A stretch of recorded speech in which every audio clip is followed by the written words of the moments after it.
Tonight on the Northwestern News Report, watching the ward races, incumbents and challengers for council seats around the city share their platforms in a community forum. Plus, hunting for a home, how one organization is supporting African Americans through the Evanston home buying process. And love is in the air. NNN takes a journey downtown to see all the city has to offer for Valentine's Day. All that and more tonight on the Northwestern News Network. It's your news right now.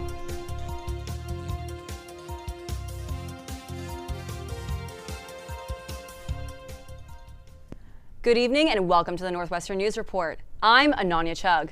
And I'm Logan Schijano. We begin tonight at City Council. All 9 of Evanston's City Council seats and the mayor's office are up for grabs in the upcoming Evanston elections. Many incumbents and their challengers took the stage together at the Evanston Decides 2025 Candidate Forum over the weekend.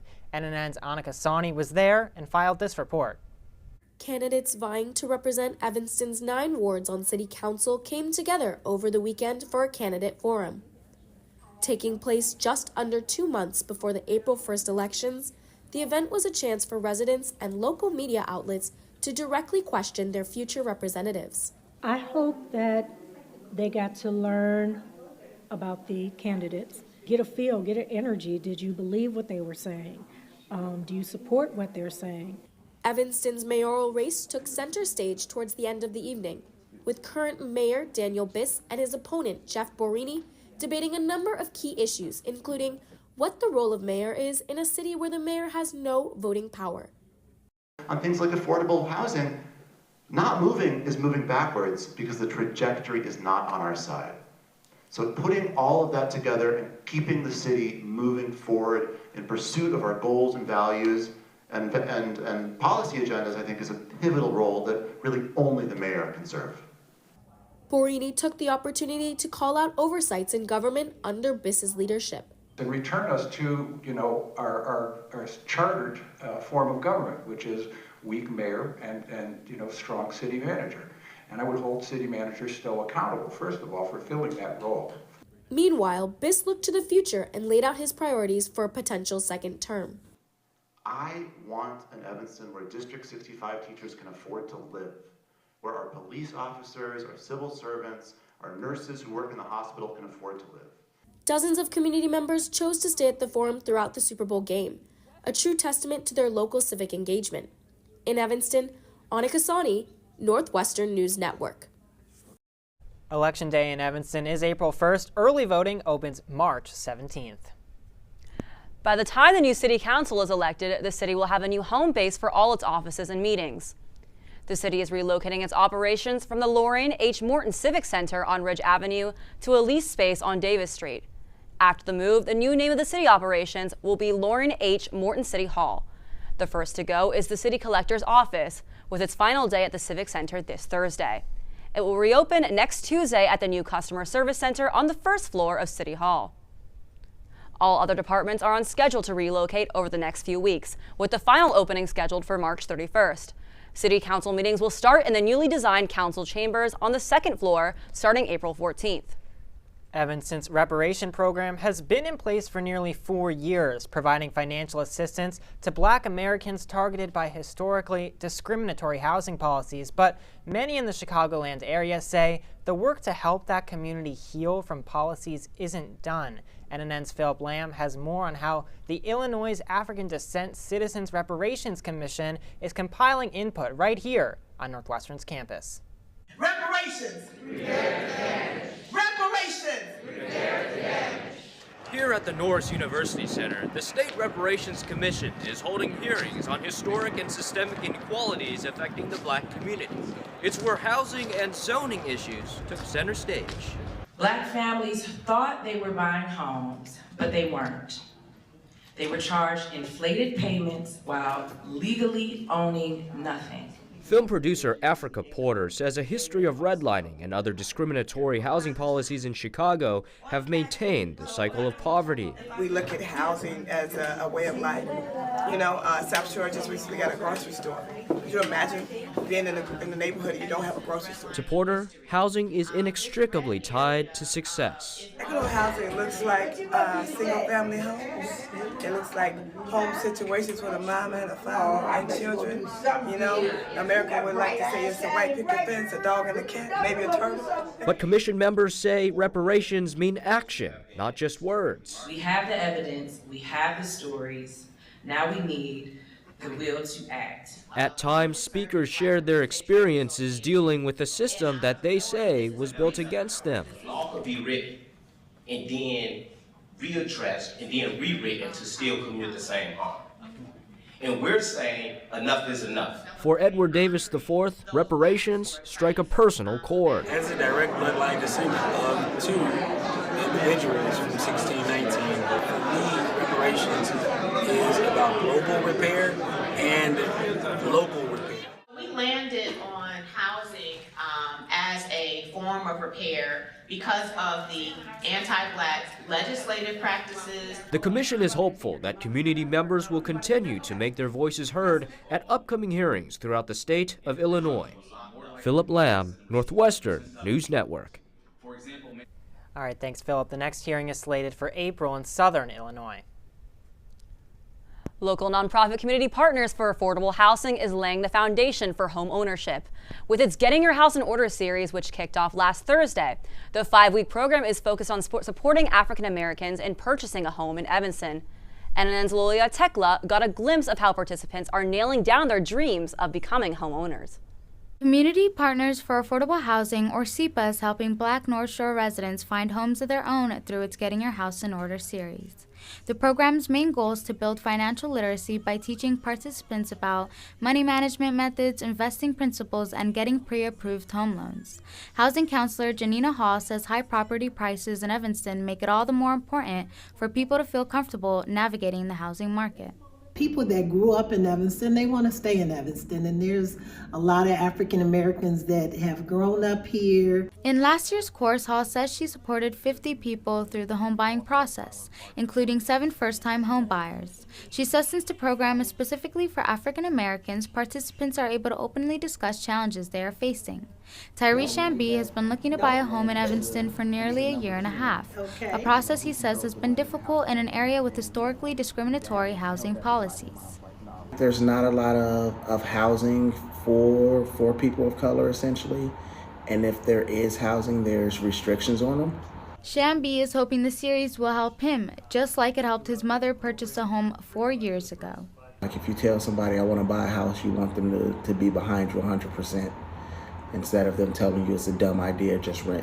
For Shambi, ownership represents both stability and pride. We're not unique. We've all experienced some of the same things. And just knowing people that, once you know someone that has done it, it gives you hope and helps you to feel that you can do it too. Educating participants about the history of Black home ownership, this series is unlocking doors for future Black homeowners. Lulia Tekla, Northwestern News Network.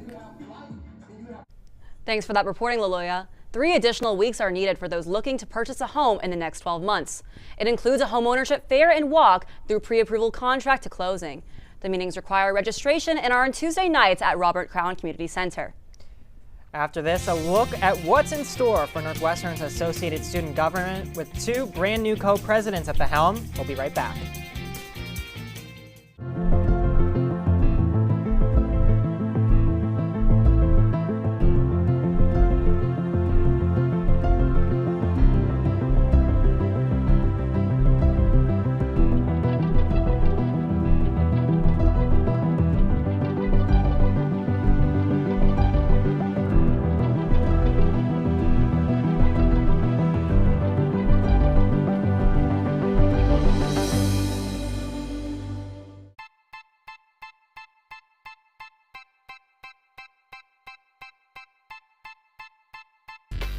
My relationship with Giannis is unique. We're from the same country, we're from the same city. Being a Northwestern alum, I think, has tremendous advantages in the sports industry. To me, that community, it's been with me for 20 plus years.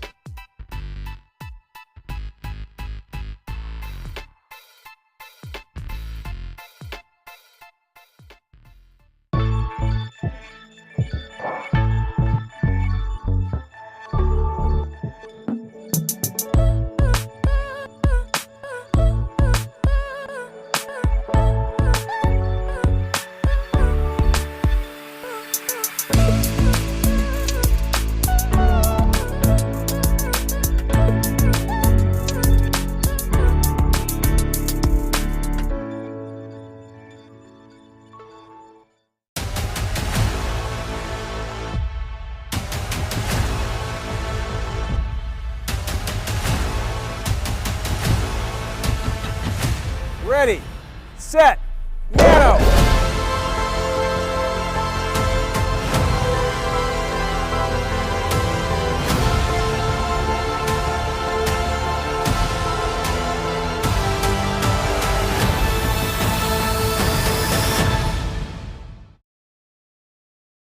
Welcome back. McCormick third-year James Lafayette Jr. and Weinberg second-year Jamal Omanii are the winners of this year's ASG presidential election. 4 candidate teams ran in the race, the most in several years. Over 1,800 students voted, with 34% ranking Lafayette Jr.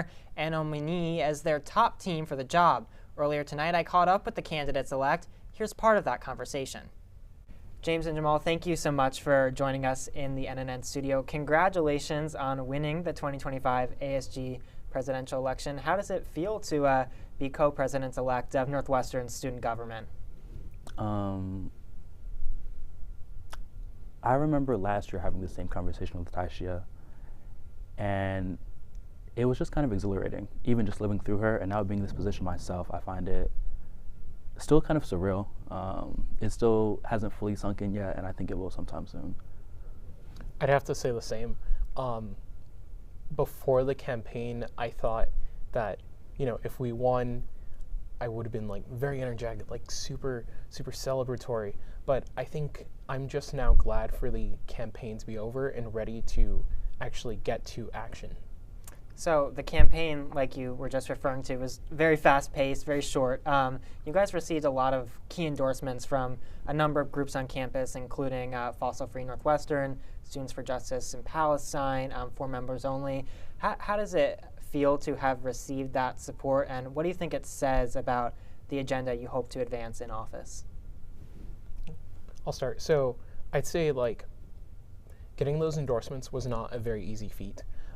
We met with most of the key groups that endorsed us, and we explained to them our platform. And I think the most important part is that we found out what their needs were and how we can pull together those needs to create policy that'll benefit not just one group or 2 groups, but all of Northwestern.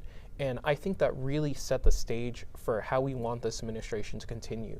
We want to have a steady communication with all these student groups on campus. And part of our plan is to actually bring back a position that currently doesn't exist in ASG called the Student Group Liaison, whose job is to, of course, liaise with all the student groups on campus. So, yeah.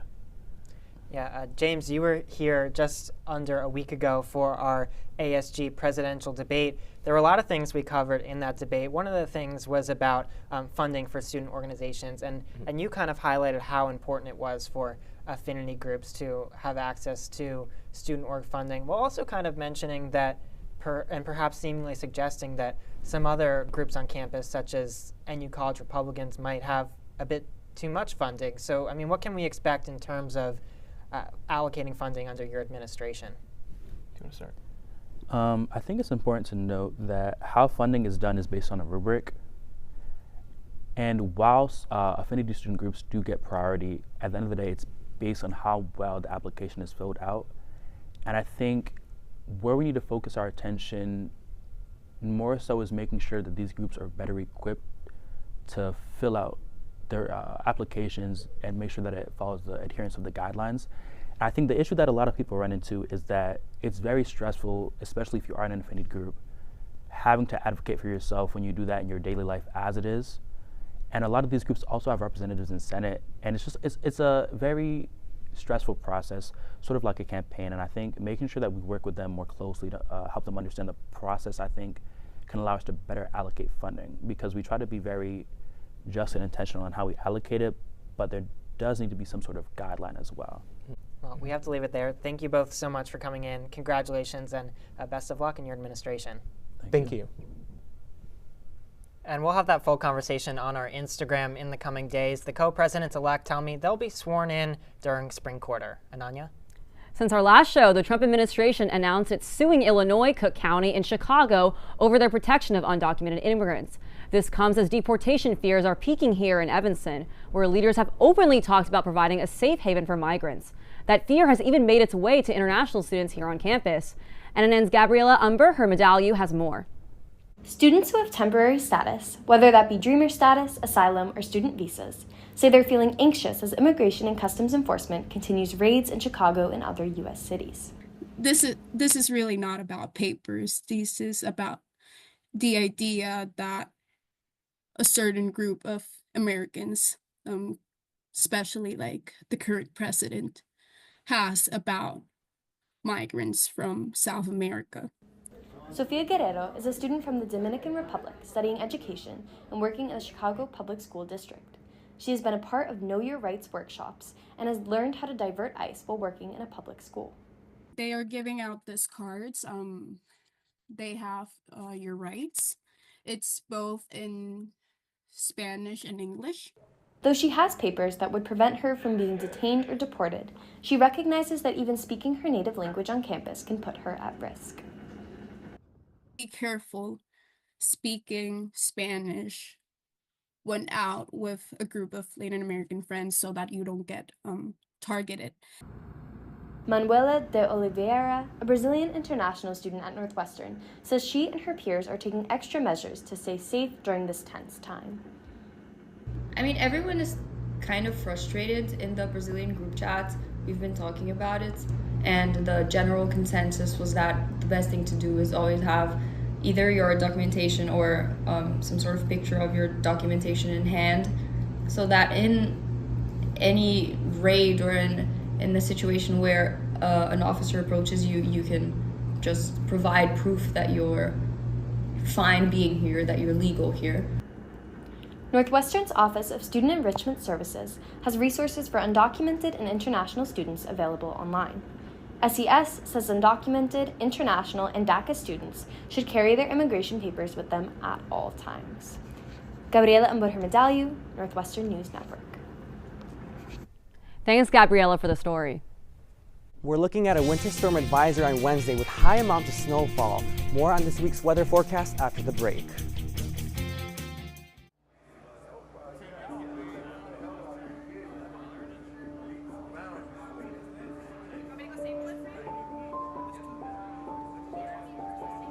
Trying to work my way out of the prison system was the most difficult challenge of my life. It only became tangible once I became a Northwestern student.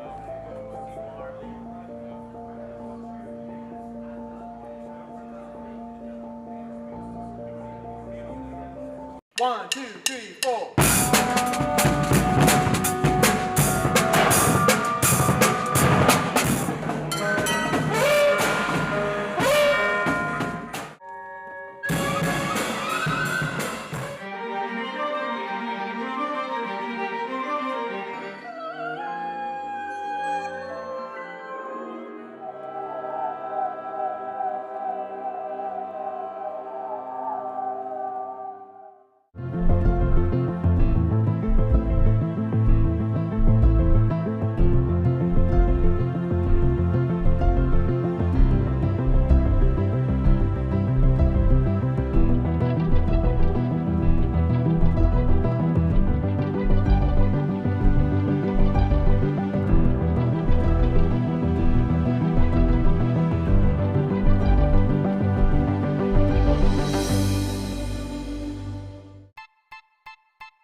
My relationship with Giannis is unique. We're from the same country, we're from the same city. Being a Northwestern alum, I think, has tremendous advantages in the sports industry. To me, that community, it's been with me for 20 plus years.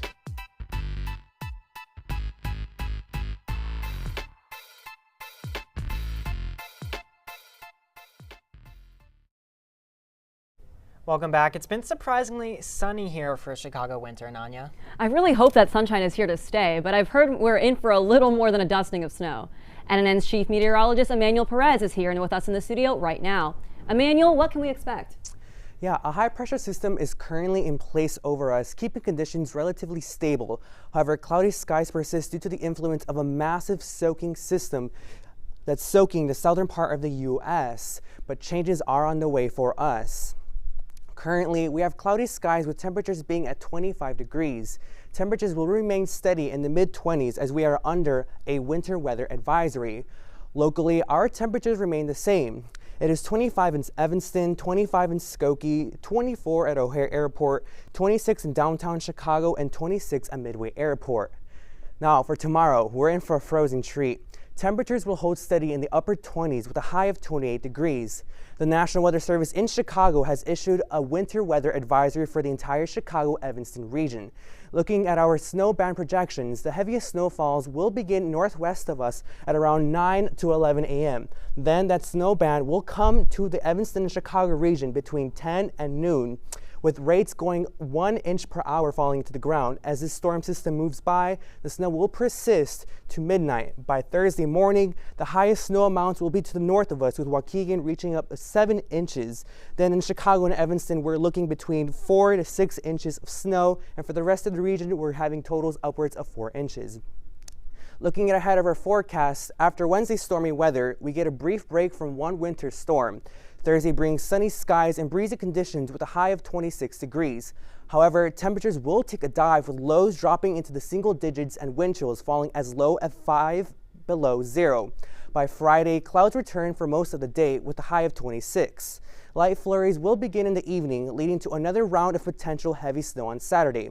Saturday's high will reach 32 degrees with snow falling throughout the day. While this system won't be as intense as Wednesday's, we do expect an additional inch or two of accumulation. That snow will linger into Sunday morning, followed by breezy conditions. The rest of the day will stay cloudy with a high of 25. Please stay safe, avoid long-distance travel on Wednesday, and stay weather aware. Well, thanks so much, Emmanuel. Time to pull out my snow boots again. Absolutely. Super Bowl 59 was a blowout win for the Philadelphia Eagles, but that didn't stop Northwestern students from soaking in every minute of the big game at watch parties across campus. NNN's Katarzyna Nguyen stopped by a few to get a closer look at how NU students marked the occasion in different ways. Across campus, Northwestern students and faculty alike tuned in to watch the Eagles' massive win over the Chiefs on Super Bowl Sunday. At Willard Residential College, the executive board and resident assistants held watch parties, complete with Super Bowl classics like pizza and wings. Sort of have that fun, exciting atmosphere, even if you're rooting for different teams. At home, everyone's probably rooting for the same team, but here it's a little bit more varied. The North Area faculty and residents had a party dedicated to watching the halftime show, headlined by Kendrick Lamar with a guest appearance by SZA.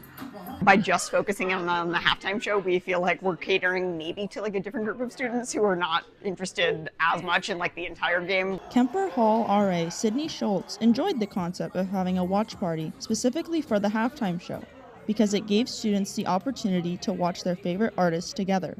People can stay and watch football if they're interested, and also they can just come for the music, and I thought that would be so cute, especially that it's a bunch of us, a bunch of people that I don't know, sitting in the room listening to the music together. For many students, the Super Bowl watch parties were a way to bond with their campus neighbors in a unique way. My parents were never big into sports, so I actually feel like coming here I've had a really nice experience of actually getting to watch sports with other people and bond.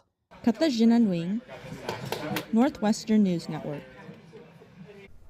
Thanks, Katarzyna. Well, Logan, I didn't get a chance to watch the Super Bowl. I was studying for a midterm, but how was it?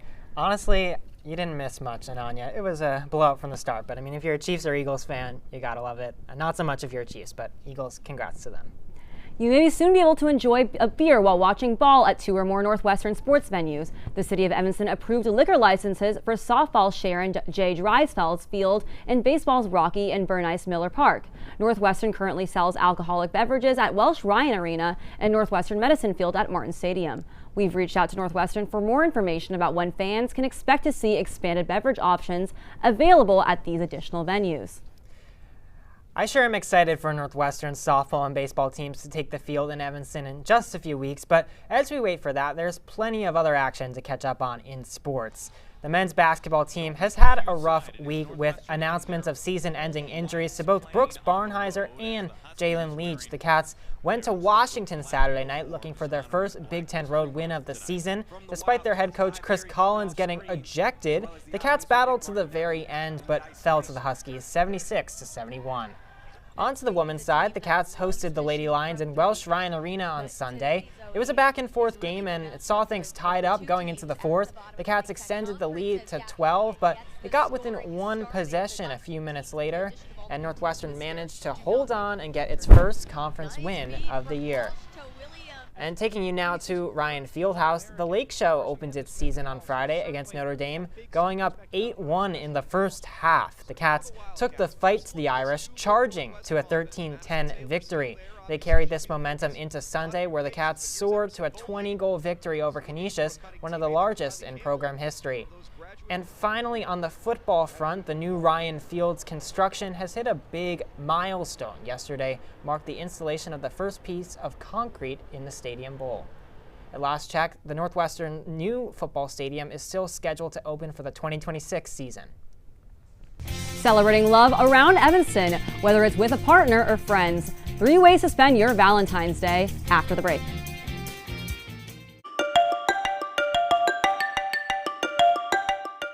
I'm Kelly McEvers, founding host of the NPR podcast Embedded.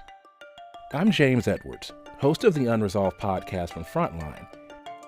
I'm Antonia Cereijido, former senior producer of Anything for Selena podcast and current executive producer at Elias Studios.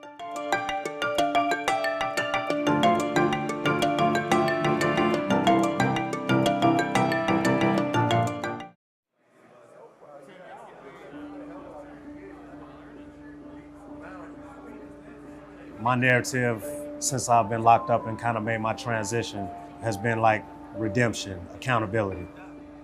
When I come into the classroom environment, every individual that sits amongst me takes education seriously.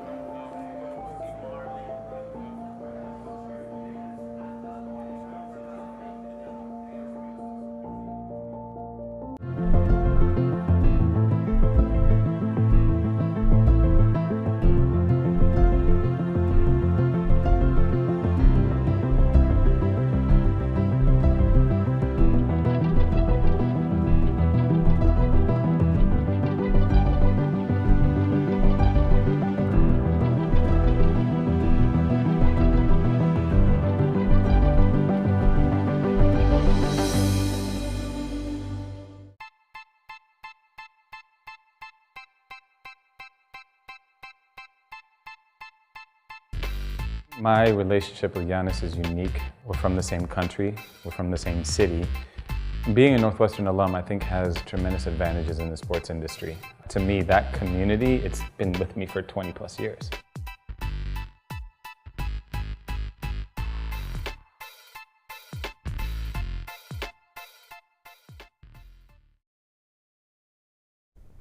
Valentine's Day is almost here, and there are plenty of ways you'll be able to celebrate in Evanston. Whether it's a fun outing or a sweet gift, NNN's Marcella Tang has more on all there is to enjoy.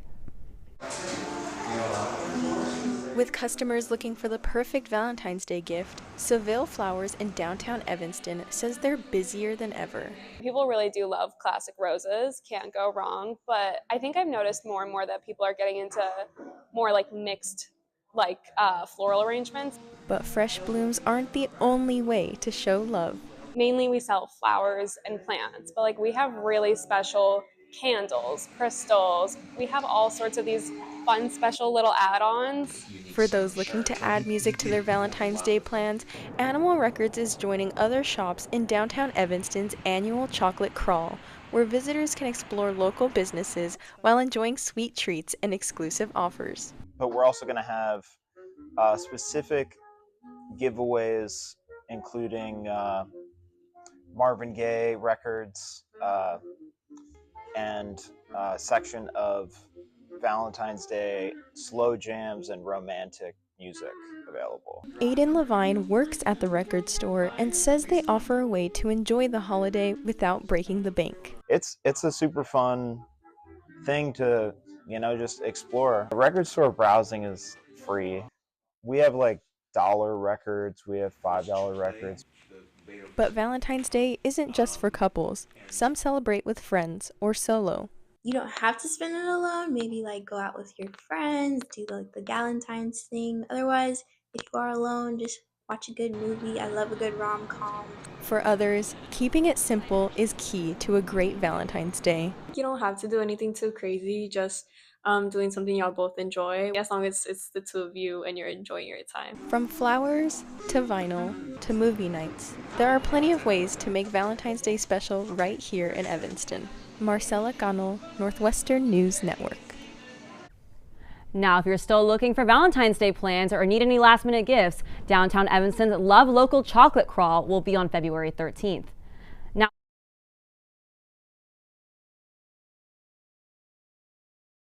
Gotta take advantage of this majorly important holiday to buy some more. Of course. Well, that's all the time we have for tonight. I'm Ananya Chug. And I'm Logan Skijano. Thanks for joining us. Have a great night.